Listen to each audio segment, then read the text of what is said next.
In this last video, I kind of just wanted to discuss some of the instructions and procedures for the tasks that you're going to be doing on your own. So the whole setup of this activity is that you get to practice certain skills with me, and then you get to put that practice to the test to see if you really understood the processes that you went through. So for task 1, you're going to be using various practice skills, and you're going to be finding the minimum and maximum values in a given data range, creating a numbered list, and then make a simple frequency distribution followed by a bar graph that represents that frequency distribution. We can look at task number 1. So you can see we have number of pull-ups completed by various sport teams. Okay. So you're going to be creating a frequency distribution for all of the data and not just for a specific team or specific sport, just to clarify. Okay, so everything that is in this data set will be put into your frequency distribution table. I have helpful tips down here, referring you back to certain practice activities that might assist you with certain skills if you get stuck. And the same pretty much goes for the rest of the tasks. For task 2, let's go to that spreadsheet. I've given you a rank-ordered list of relay times. The format of the time is in minutes. And what I want you to do is create a grouped frequency distribution table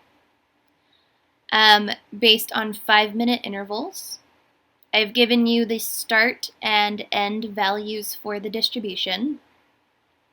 And just to make sure you remember, the criteria should be inclusive of the lower bound values and exclusive of the upper bound values.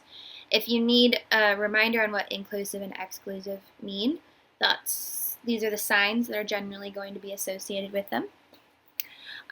One thing to consider is that the last upper bound should be inclusive of the final value, which is 188. So that will be very similar to the steps that we went through in the practice 3 video. So you can reference back the steps for that practice section. And then based on the raw data, you're going to create a histogram. And then I've given you specific instructions to set the bin width to 10.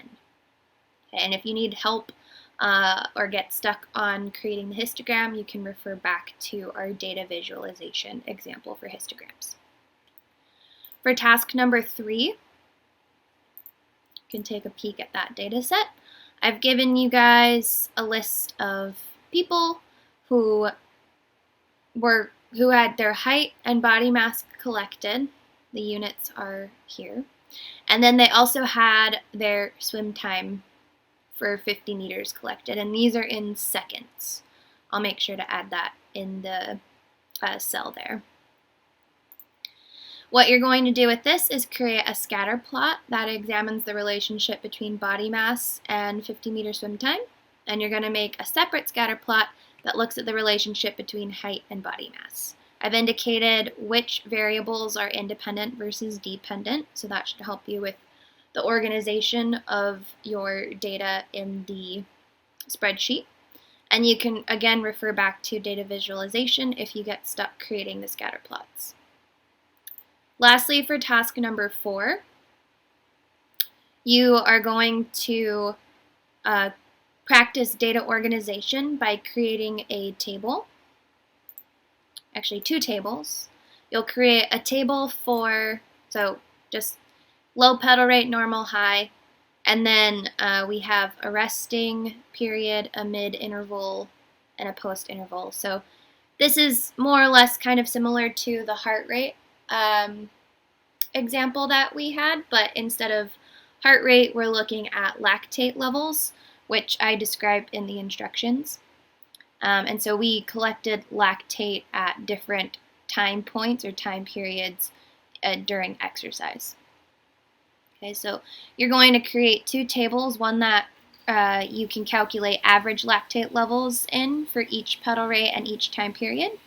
And then you're going to create a second table where you can calculate the standard deviation of the lactate levels for each pedal rate and each time period. Okay.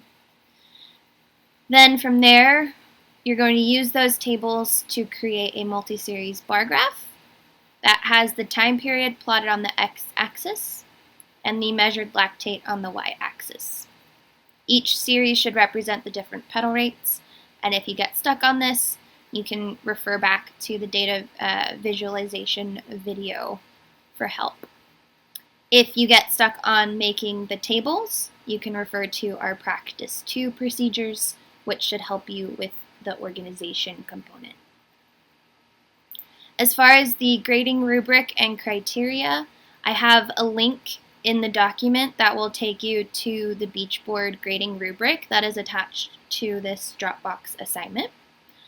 For your graphs, I have kind of itemized how points are allocated in the graphing, or based on different graph parts. So if you want to read through these, you could use it as a checklist to kind of help you make sure that you've got all of your components that are required.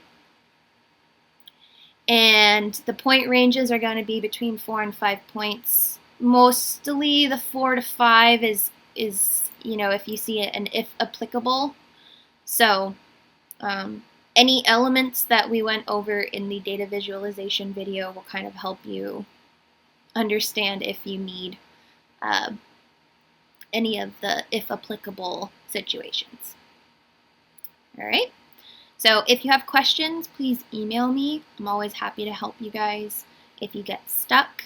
I just want to make sure that you're trying before you ask questions. There is some good that can come out of struggling, but if you're spending way too much time struggling, then ask your peers in our class discussion general questions board. You can ask me, but you can ask Google. Okay, but don't stress yourself out too much, and I will see you in our activity videos next week.